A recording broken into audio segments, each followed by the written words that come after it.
नमस्कार। अगर आप भी कहानियों के शौकीन हैं तो चैनल को सब्सक्राइब करके हमारी फैमिली का हिस्सा बन जाए ताकि आपको नई नई कहानियाँ मिलती रहें। आज हम आपको सुनाने जा रहे हैं निर्मला का छठा भाग। तो शुरू करते हैं।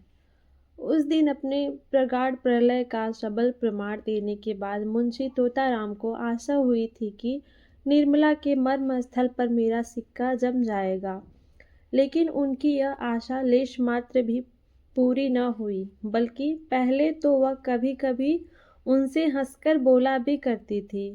अब बच्चों ही के लालन पालन में व्यस्त रहने लगी। जब तोताराम घर आते तो देखते बच्चों को उसके पास बैठे पाते।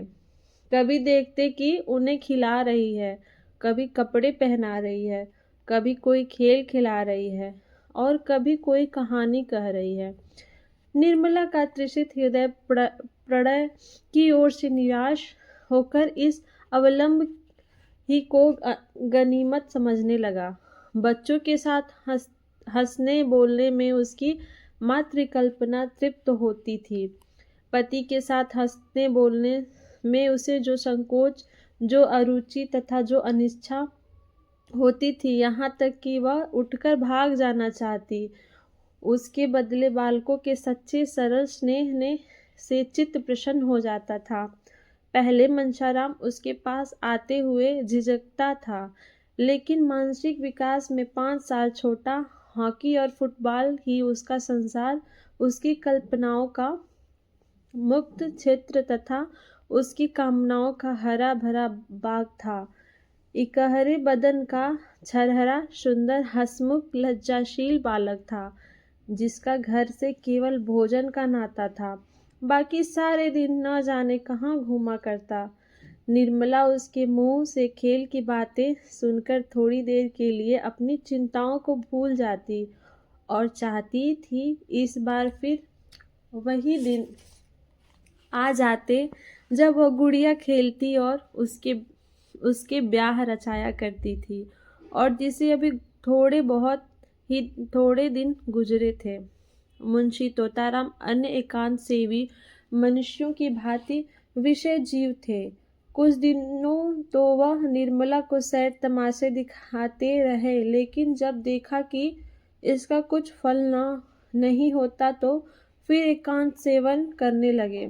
दिन भर के कठिन मानसिक परिश्रम के बाद उनका चित्त आमोद प्रमोद के लिए ललायित हो जाता, लेकिन जब अपनी विनोद वाटिका में प्रवेश करते और उसके फूलों को मुरझाया, पौधों को सूखा और क्यारियों में धूल उड़ती हुई देखते तो उनका जी चाहता क्यों न इस वाटिका को उजाड़ दूं।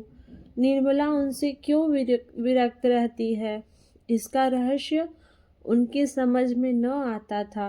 दंपति शास्त्र के सारे मंत्रों की परीक्षा कर चुके, पर मनोरथ पूरा न हुआ। अब क्या करना चाहिए, यह उनकी समझ में न आता था। एक दिन वह इसी चिंता में बैठे हुए थे कि उनके सहपाठी मित्र नयन सुखराम आकर बैठ गए और सलाम वलाम के बाद मुस्कुराकर बोले, आजकल तो खूब गहरी छंती होगी।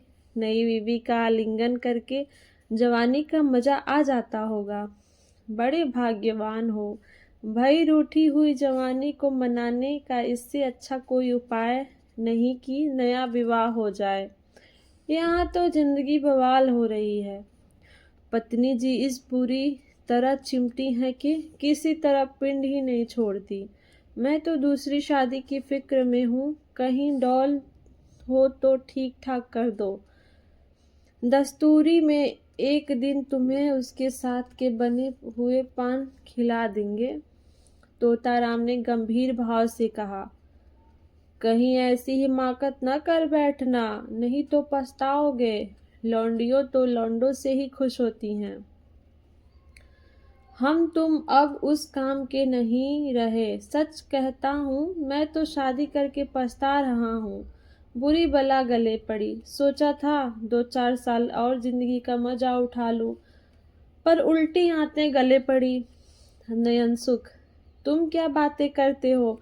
लौंडियों को पंजों में लाना क्या मुश्किल बात है। जरा सैर तमाशे दिखा दो, उनके रूप रंग की तारीफ कर दो, बस रंग जम गया। तोताराम: यह सब कुछ कर धर के हार गया। नयनसुख: अच्छा, कुछ इत्र तेल फूल पत्ते चाट वाट का भी मजा चखाया क्या? तोताराम: अजी यह सब कर चुका, दंपति शास्त्र के सारे मंत्रों का इम्तिहान ले चुका, सब कोरी गप्पे हैं। नयनसुख: अच्छा, तो अब मेरी एक सलाह मानो, जरा अपनी सूरत बनवा लो। आजकल यहाँ एक बिजली के डॉक्टर आए हुए हैं जो बुढ़ापे के सारे निशान मिटा देते हैं।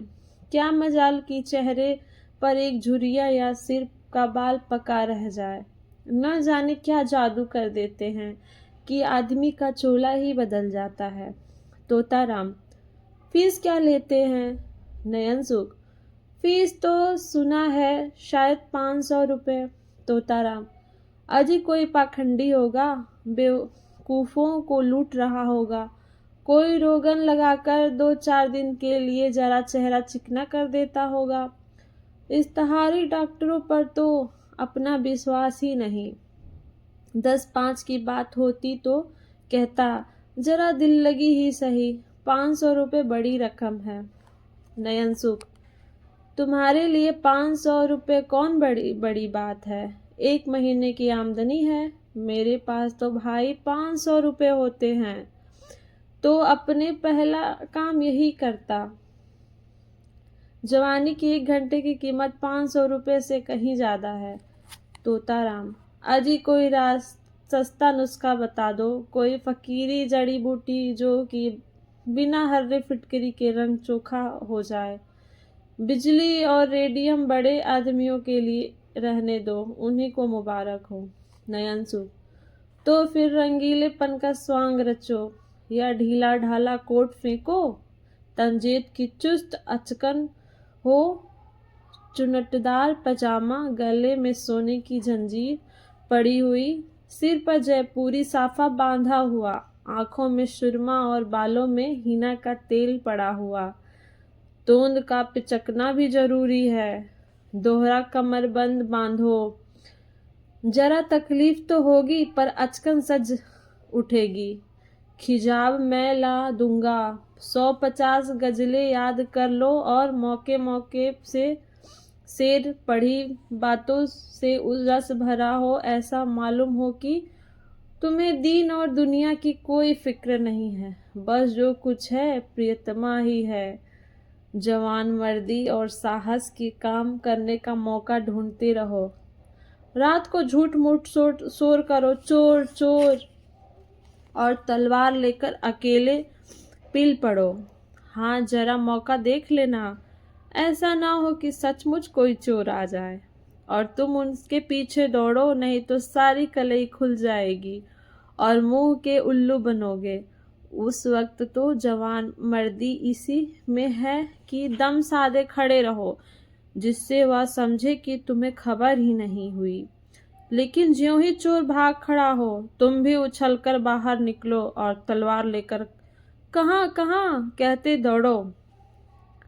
ज्यादा नहीं, 1 महीना मेरी बातों का इम्तिहान करके देखो। अगर वह तुम्हारी दम न भरने लगे तो जो जुर्माना कहो वह दूं। तोताराम ने उस वक्त तो यह बातें हंसी में उड़ा दी, जैसा कि एक व्यवहार कुशल आदमी को करना चाहिए था, लेकिन इसमें कि कुछ बातें उनके मन में बैठ गई। उनका असर पड़ने में कोई संदेह न था। धीरे धीरे रंग बदलने लगे, जिसमें लोग खटक न जाएं। पहले बालों से शुरू किया, फिर सुरमे की बारी आई, यहाँ तक कि 1-2 महीने में उनका कलेवर ही बदल गया। गजलें याद करने का प्रस्ताव तो हास्यास्पद था, लेकिन वीरता का डिंग मारने में कोई हानि न थी। उस दिन से वह रोज अपनी जवानमर्दी का कोई न कोई प्रसंग अवश्य छोड़ देते। निर्मला को संदेह होने लगा कि कहीं इन्हें उन्माद का रोग तो नहीं हो रहा है। जो आदमी मूंग की दाल और मोटे आटे के 2 फुलके खाकर भी नमक सुलेमानी का मोहताज हो, उसके छैलेपन का उन्माद का संदेह हो तो आश्चर्य ही क्या।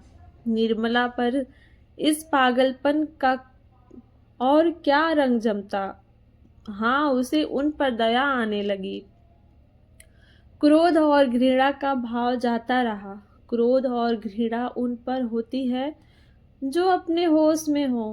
पागल आदमी तो दया ही का पात्र है। यह बात बात में उनकी चुटकियां लेती, उनका मजाक उड़ाती, जैसे लोग पागलों के साथ किया करते हैं। हाँ, इसका ध्यान रखती थी कि वह समझ न जाए। वह सोचती, बेचारा अपने पाप का प्रायश्चित कर रहा है। यह सारा स्वांग केवल इसलिए तो है कि मैं अपना दुख भूल जाऊं। आखिर अब भाग्य तो बदल सकता नहीं, इस बेचारे को क्यों जलाऊं। एक दिन रात को 9 बजे तोताराम बांके बने हुए सैर करके लौटे और निर्मला से बोले, आज 3 चोरों से सामना हो गया। जरा शिवपुर की तरफ चला गया था। अंधेरा था ही। ज्यों ही रेल की सड़क के पास पहुंचा तो 3 आदमी तलवार लिए हुए न जाने किधर से निकल पड़े। यकीन मानो, तीनों काले देव थे। मैं बिल्कुल अकेला। पास में सिर्फ एक छड़ी थी। उधर तीनों तलवार बांधे हुए। होश उड़ गए। समझ गया कि आदमी का यही तक साथ था। मगर मैंने भी सोचा, मरता हूं तो वीरों की मौत क्यों ना मरूं। इतने में एक आदमी ने ललकार कर कहा, रख दे तेरे पास जो कुछ हो और चुपके से चला जा। मैं छड़ी संभाल कर खड़ा हो गया और बोला, मेरे पास तो सिर्फ यह छड़ी है और इसका मूल्य एक आदमी का सिर है। मेरे मुंह से इतना निकलना था कि तीनों तलवार खींचकर मुझ पर झपट पड़े और मैं उनके वारों को छड़ी पर रोकने लगा। तीनों झल्ला झल्ला कर वार करते थे। खटाके की आवाज होती थी और मैं बिजली की तरह झपटकर उनके तारों को काट देता था। कोई 10 मिनट तक तीनों ने खूब तलवार के जौहर दिखाए, पर मुझ पर रेत तक न आई। मजबूरी यही थी कि मेरे हाथ में तलवार न थी। यदि कहीं तलवार होती तो एक को जीता न छोड़ता। खैर, यहाँ तक बयान करूं। उस वक्त मेरे हाथों की सफाई देखने काबिल थी। मुझे खुद आश्चर्य हो रहा था कि यह चपलता मुझ में कहाँ से आ गई। जब तीनों ने देखा कि यहाँ दाल नहीं गलने की, तो तलवार म्यान में रख ली और पीठ ठोक कर बोले, जवान, तुम सा वीर आज तक नहीं देखा। हम तीनों 300 पर भारी, गांव के गांव ढोल बजाकर लूटते हैं, पर आज तुमने हमें नीचा दिखा दिया। हम तुम्हारा लोहा मान गए। यह कहकर तीनों फिर नजरों से गायब हो गए। निर्मला ने गंभीरता भाव से मुस्कुराकर कहा, इस छड़ी पर तो तलवार के बहुत से निशान बने हुए होंगे। मुंशी जी इस शंका के लिए तैयार न थे, पर कोई जवाब देना आवश्यक न था। बोले, मैं वारों को बराबर खाली कर देता। 2-4 चोटें छड़ी पर पड़ी भी तो उचटती हुई, जिनसे कोई निशान नहीं पड़ सकता था। अभी उनके मुंह से पूरी बात भी न निकली थी कि सहसा रुक्मिणी देवी बहदवास दौड़ती हुई आई और हाँफते हुए बोली, तोताराम है कि नहीं? मेरे कमरे में सांप निकल आया है। मेरी चारपाई के नीचे बैठा हुआ है। मैं उठकर भागी। मुआ कोई 2 गज का होगा। फन निकाले फुफकार रहा है। जरा चलो तो डंडा लेते चलना।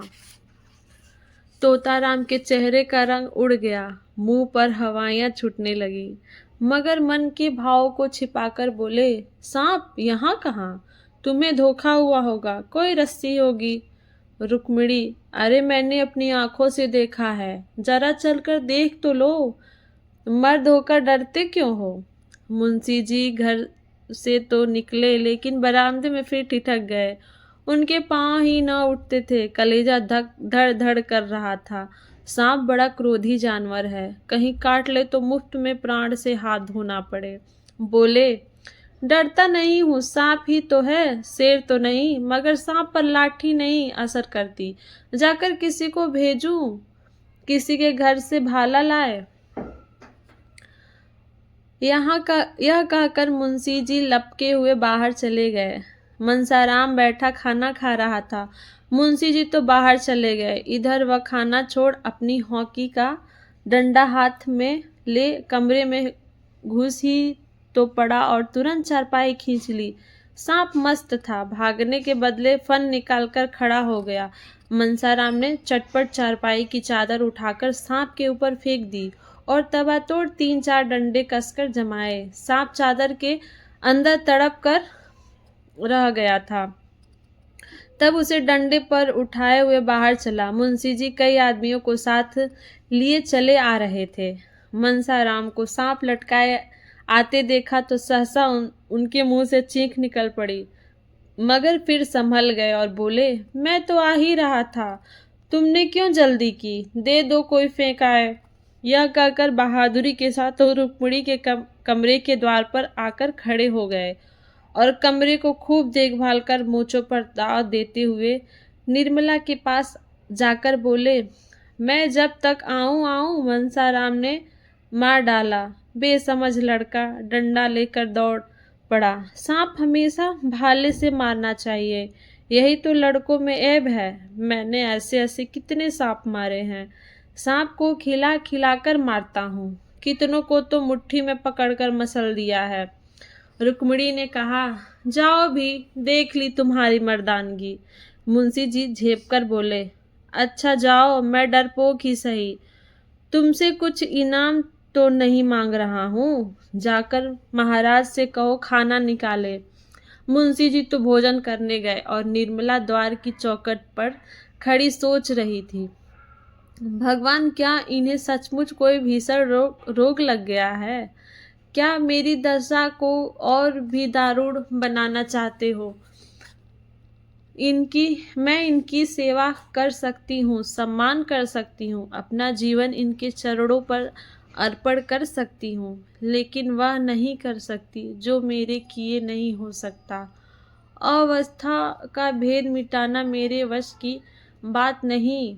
आखिर यह मुझसे क्या चाहते हैं? समझ गई। आह, यह बात पहले ही नहीं समझी थी, नहीं तो इनको क्यों इतनी तपस्या करनी पड़ती, क्यों इतने स्वांग भरने पड़ते।